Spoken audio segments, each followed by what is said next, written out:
Kawan baik, jumpa kembali dengan Nur Iswan Channel yang tagline-nya menjernihkan pikiran, menebar kebaikan. Kawan baik, masih berbincang tentang PDI Perjuangan. Tapi sekarang ada hubungannya dengan Partai Solidaritas Indonesia. Kenapa menarik? Karena Jokowi pernah menjadi bagian dari PDI Perjuangan, bahkan tidak hanya Jokowi tapi juga anak-anaknya ya. Tapi kemudian sejak sebelum Pilpres 2024, persekutuan antara Jokowi atau keluarga Jokowi dengan PDI Perjuangan itu usai sudah, dan bahkan dipecat. Dan sejak saat itu sepertinya keluarga Jokowi mencari sandaran partai politik baru, dan itu bertemu dengan kepentingan PSI, sehingga Kaisang menjadi ketua umum PSI, kemudian PSI mendeklarasikan sebagai partai Jokowisme gitu. Nah, kenapa kawan baik semua hal ini menarik? Karena pada pidato politik di Kongres ke-6 PDIP kemarin, Bu Megawati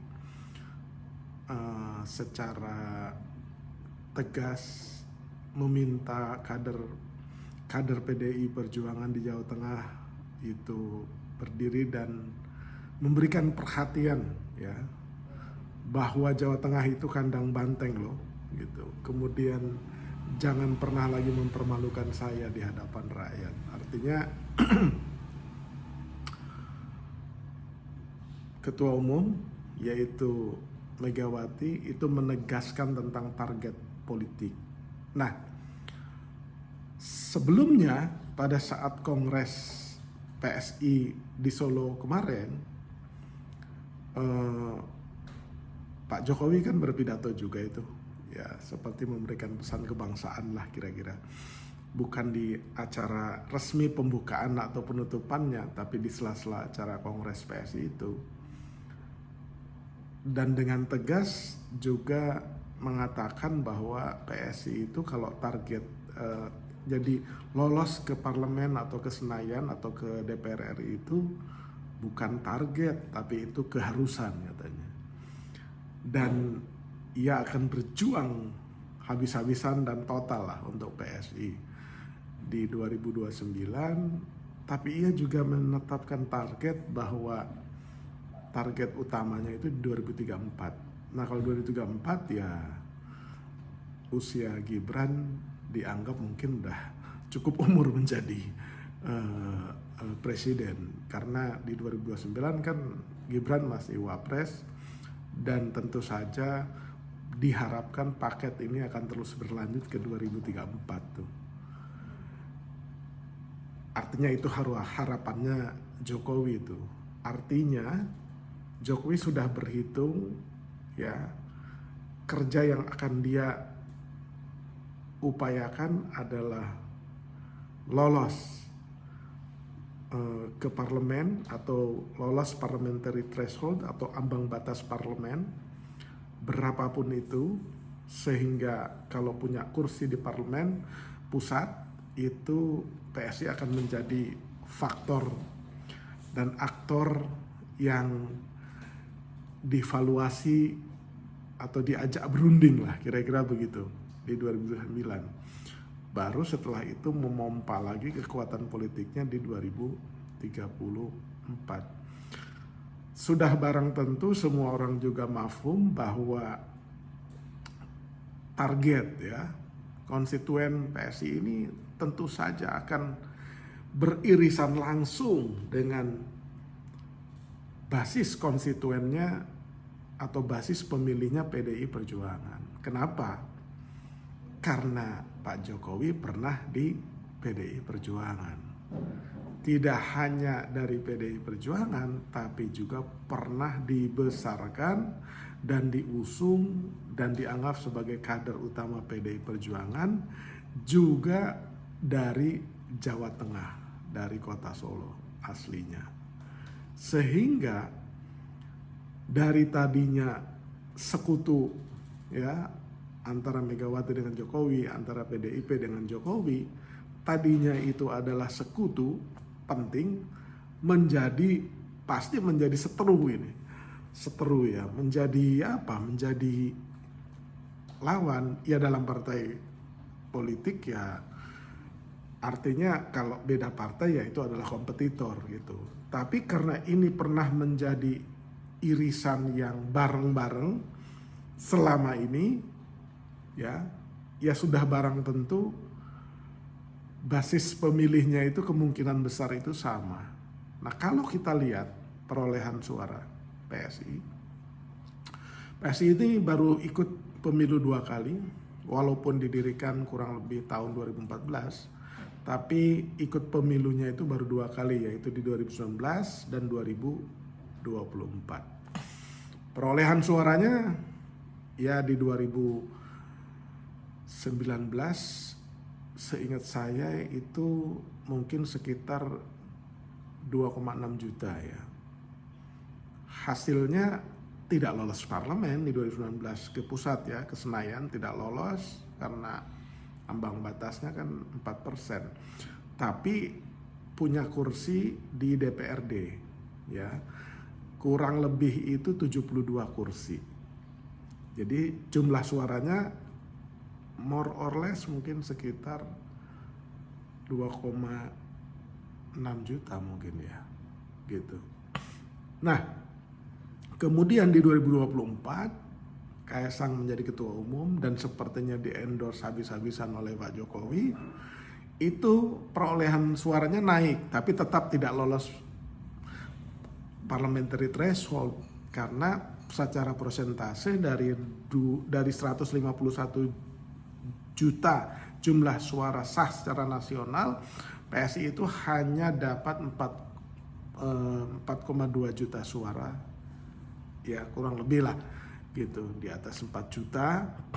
Dan kursinya tentu saja karena nggak lolos parliamentary threshold ya dia nggak punya kursi di parlemen pusat tuh. Jadi tapi di DPRD itu melonjak kurang lebih 4 kali itu, dari 72 menjadi 180 kursi DPRD ya.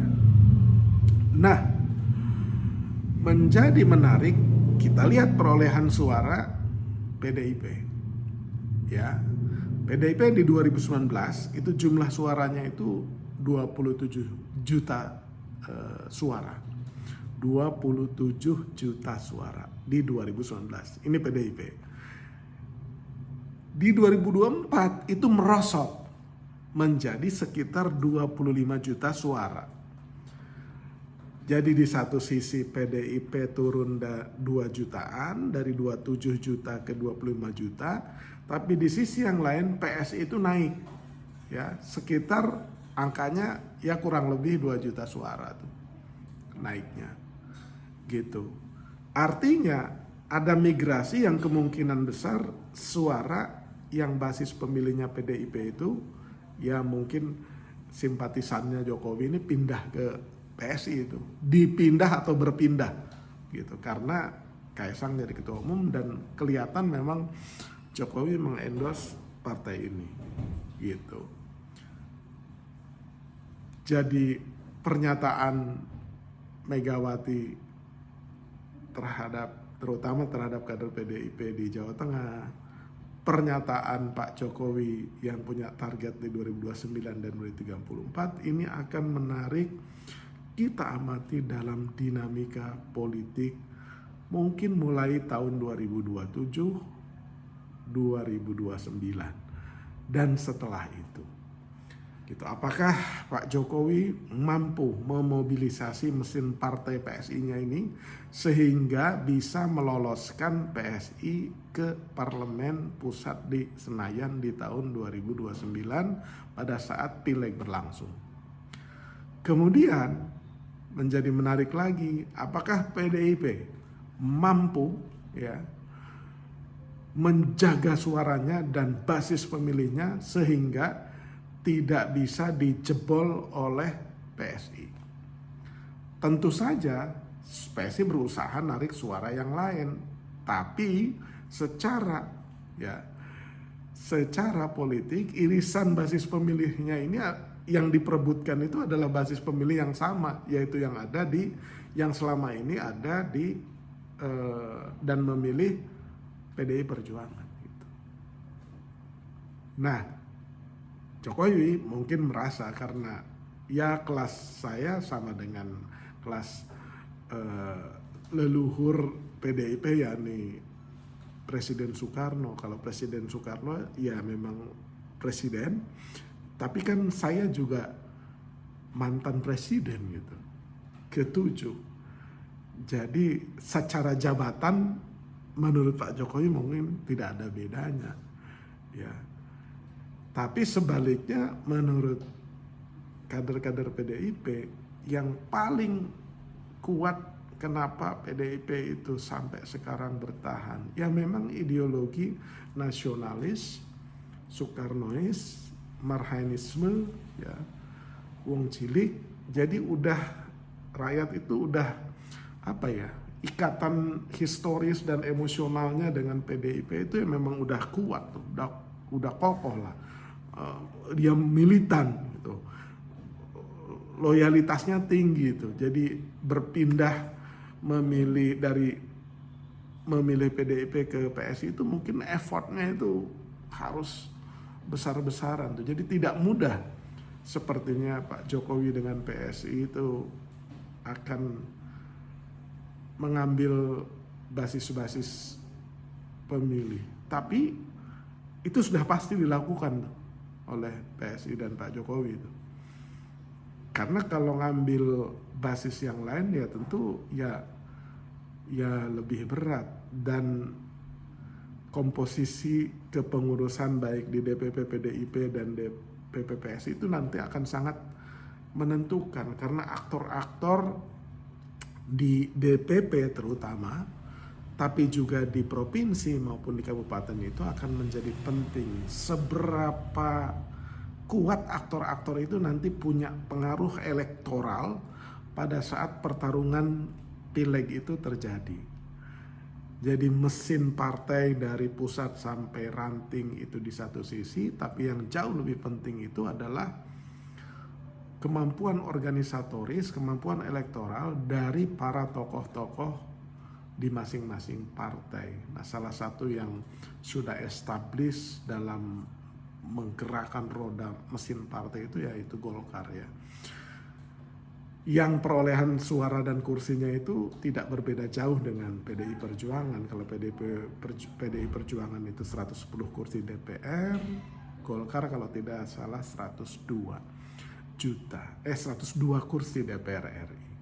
Nah, sekarang lahir kekuatan baru, partai Jokowisme, yang menjadi kekuatan politik yang boleh jadi akan menggoyang, ya kan, mencoba menggoyang, ya, basis-basis pemilih PDI Perjuangan gitu. Kira-kira itu, kawan baik, hal yang menarik kita amati bagi teman-teman yang akan demikian, kawan baik, mudah-mudahan bermanfaat. Terima kasih.